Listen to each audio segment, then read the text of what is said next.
कहा कि गो सवामणि करेंगे।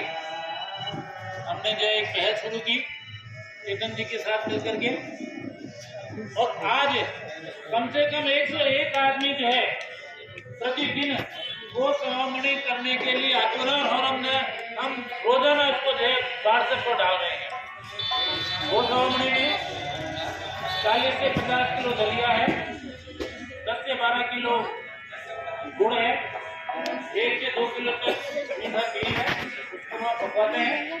कभी कभी तो ऐसी नौबत आती है कि हमारे कार्यकारिणी के सदस्य जाकर के उसको बांटते हैं। तो इन सब कार्यकारिणी के जो है जितने भी जो सदस्य हैं वे आपसे सहयोग चाहते हैं।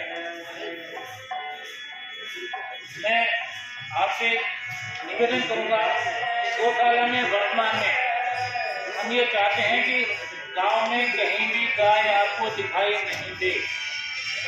इस हेतु चेतन जी ने और हम सब ने मिलकर के अनुदान के लिए फॉर्म सबमिट कर दिया है।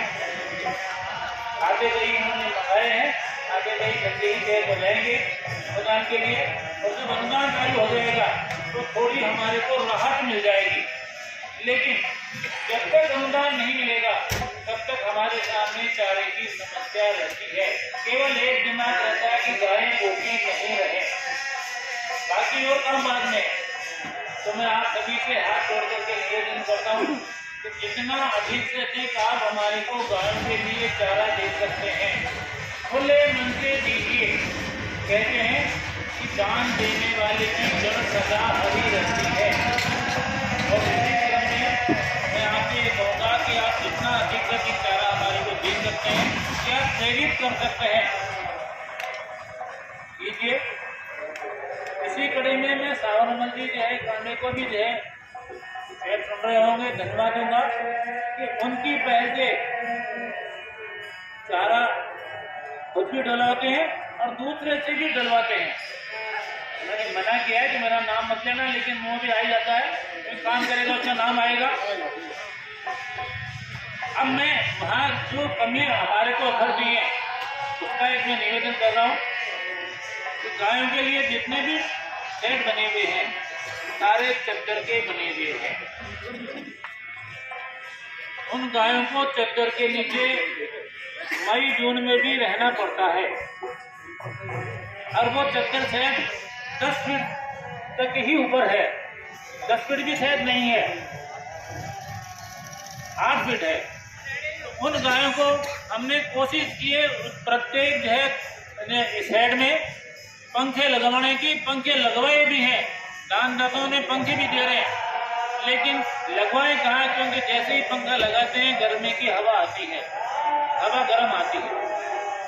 इसलिए दो बातों में से एक बात हो, या तो वो टीन शेड ही थोड़े ऊपर हो,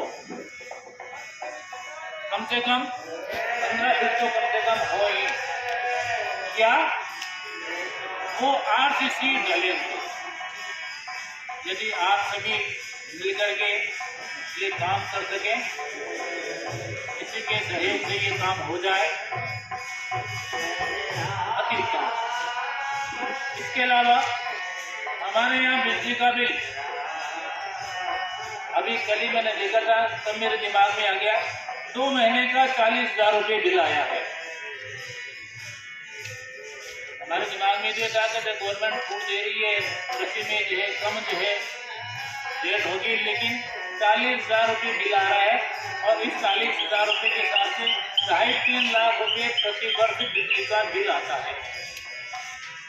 यदि कोई दानदाता मिले तो वहाँ यदि सोलर ऊर्जा का यदि संयंत्र लग जाए तो ये समस्या समाप्त हो जाए। इसी के साथ अपने यहाँ नंदीशाला भी है, इसका हमने चेतन जी के सहयोग से, कार्यकारिणी के सहयोग से, मोहन जी बरसीवाल के सहयोग से, इसके अलावा गांव के और 2-3 आदमी हैं उनके सहयोग से, उनके फाटक लग गए। लोग वहाँ अतिक्रमण कर रहे थे, हमने जाकर के और वहाँ उस अतिक्रमण को रुकाया और वहाँ फाटक लगवा दिए, गेट निकलवा दिए और लोहे के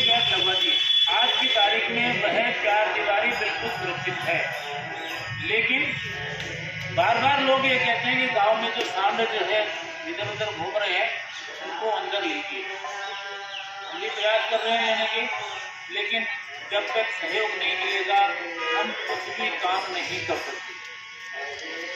आप हमारे को अधिक से अधिक सहयोग देने की कृपा करें। हमारे में भी कमियां होंगी, मैं ये नहीं कह सकता कमियां नहीं है, कमियां हमारे में नहीं है। आप आकर के हमारे को सुझाव दीजिए, हो सकता है हमारे से गलती हो जाए, आपके आने से उस गलती का जो है दोहरान नहीं करें।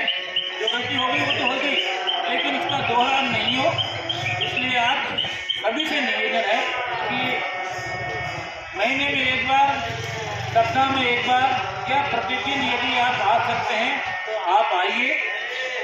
यदि एक पैसे का भी गफलत यदि मिलती है तो उसके लिए मैं जिम्मेदार रहूँगा। राजधानी बाद में होगी, पहले मैं जिम्मेदारी ऐसे मैं